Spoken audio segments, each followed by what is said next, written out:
Hi hello welcome back to Dubai Radha Vishnu family vlogs. నేను ఈరోజు కాకరకాయ పొడి చేస్తున్నాను. మీకోసం కాదు, ఇంట్లో మా హస్బెండ్ అడిగారని చేస్తున్నాను. మీకు కూడా చూపిస్తున్నాను.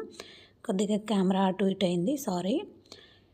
ఎర్ర కందిపప్పు, శనగపప్పు, ఇంకొచ్చేసి ఉద్దిపప్పు, ఒక చిటికెడు మెంతులు, జీలకర్ర, పెసర బేడలు కావచ్చు, గుండ్లు కావచ్చు, ఏవైనా అవన్నీ తీసుకొని ఒక స్పూను ఆవాలు ఫ్రై చేసి పెట్టుకున్నాను. అలాగే తెల్లగడ్డలు, కరివేపాకు అండ్ కాకరకాయలు కూడా కట్ చేసి ఫ్రై చేసుకున్నాను. అందులోకి కావాల్సింది కారం పొడి, ఉప్పు, తగినంత కారం పొడి, తగినంత ఉప్పు.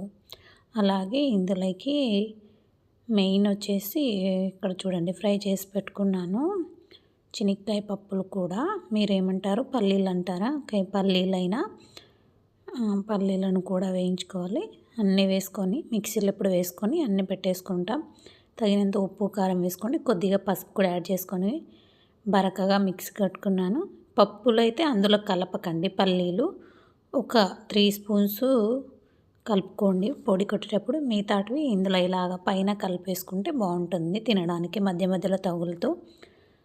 చూడండి, ఎమ్మి కాకరకాయ పొడి రెడీ. చాలా తొందరగా చూపించాను కదా, 1.5 మినిట్లోనే. కుకింగ్ అంటే సరిగ్గా చూడట్లేదని చెప్పేసి చూడండి, నేను నా చిన్న కొడుకు తినిపిస్తూ ఉన్నాను. కొద్దిగా చిప్స్ వేసాను.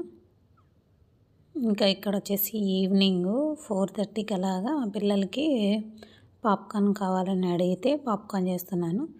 చూడండి, ఒక 3-4 టేబుల్ స్పూన్స్ ఆయిల్ వేసాను. అండ్ తర్వాత వచ్చేసి సాల్ట్ తగినంత. నేను ఏం కారం వేయలేదండి, మీరు స్పైసీ ఇష్టం ఉన్న వాళ్ళు వేసుకోవచ్చు. నేను పిల్లల కోసం చేస్తున్నా కాబట్టి వేయట్లేదు. ఇది పసుపు. నేను ఏమి కలర్స్ యాడ్ చేయనండి అస్సలు. పసుపు వేస్తున్నాను. చూడండి, స్టవ్ ఆన్ చేశాను. కొద్దిగా అలా ఇలా కదిలించేసి తర్వాత వచ్చేసి మనకు కావాల్సినన్ని, మనకు తగినన్ని, మనకు తెలుసు కదా ఎంత వేసుకున్నా. బౌల్కి ఫుల్ అయ్యేమైనా వేస్తాను అన్నట్టు. నేను చూపిస్తాను చూడండి, ఒక పెద్ద గ్లాస్ మైన వేసుకున్నాను. ఎందుకంటే మేము ఎప్పుడు స్టాక్లోనే పెట్టుకుంటాం ఇంట్లో. మనకు ఎప్పుడు కావాలంటే అప్పుడు తీసేసుకొని పెద్ద డబ్బాకు పెట్టేస్తాను. తింటూ ఉంటారు పిల్లలు. నాకు ఇష్టమే, అందరికీ ఇష్టమే అండి. మా ఫ్యామిలీ ఇష్టంగా తింటాం కాబట్టి. ఏవైనా పాప్కార్న్ చేసుకునేటివి అయితే మొక్కజొన్నలు అయితే చాలండి, అవి బాగా అవుతాయి.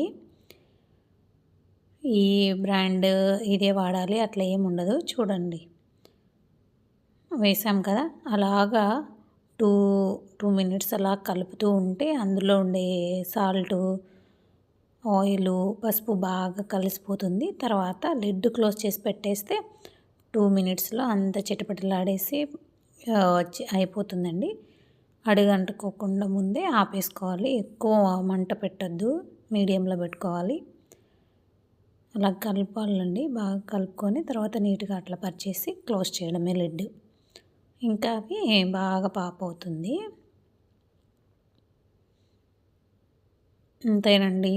మీకు పాప్ అయింది అదంతా చూపిద్దాము అనుకున్నాను. మధ్యలో వచ్చేసి మా బాబు బయటికి వెళ్తే ఆడుకోవడానికి, చూడండి అలా చిటపటలాడుతూ ఉంటుంది. అన్నీ పాప్ అయిపోతాయి. బయటికి వెళ్ళిపోయాను.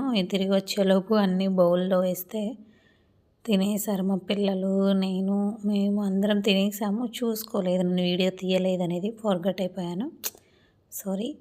Thank you for the watching. If you like my video, please subscribe.